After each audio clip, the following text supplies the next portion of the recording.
everybody who is 40 plus has already faltered. Well, what I would really recommend is you should figure out exactly how you faltered.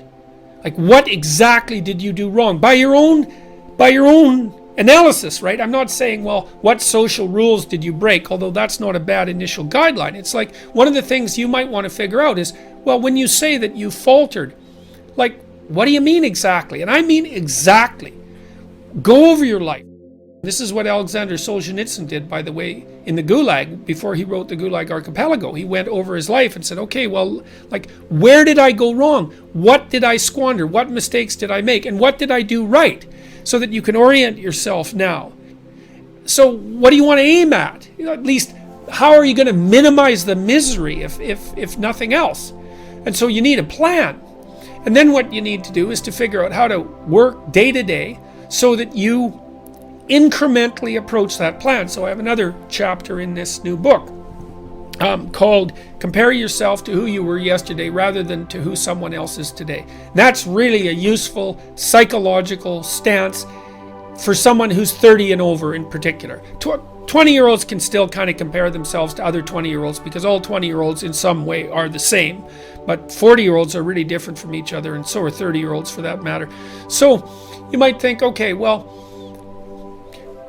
here's a meditative strategy for ceasing to falter. You could wake up in the morning, or you could do this at night before you go to bed, and you could think, okay, look, I want to structure my day tomorrow so that when I'm done with the day, my life is in slightly better order than it was when I woke up this morning. It's just slightly better, because incremental progress is massively, massively effective, because it bears exponential fruit, just like a bank account. Compounds. Incremental progress compounds with time. So you can get up in the morning and you can think, okay, there's some things in my life that I could put in order today. They're usually things you don't want to do, as I mentioned earlier.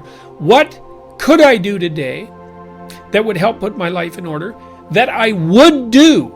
And you have to ask yourself. You can't tell yourself. You have to ask yourself, what would you do? And then maybe you have to say, well, or maybe you have to say, under what conditions would I be willing to do something to put my life in further order today? What little reward would I need to give myself? And these have to be questions. You can't like take out the whip and boss yourself around, because you'll find that you're a terrible master and a worse slave.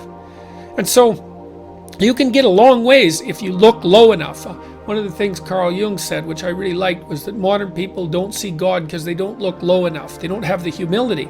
Now, you said that you have already faltered, so it sounds like you've got the humility already intact. So I would say, think about what you want. Think about what you know around you isn't set right, because you'll know.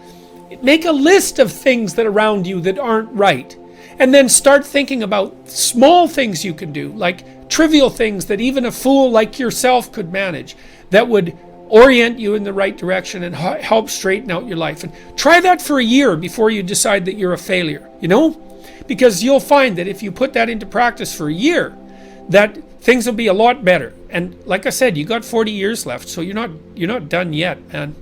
So the other thing I would say too is, it isn't exactly that I would say forgive yourself, because that's just a cliche, but I would say that once you've decided what you've done wrong, and you've put into practice some strategies to rectify that you don't have to beat yourself any more than is necessary for you to learn, which is a good rule of thumb with regards to treating yourself and also to treating other people.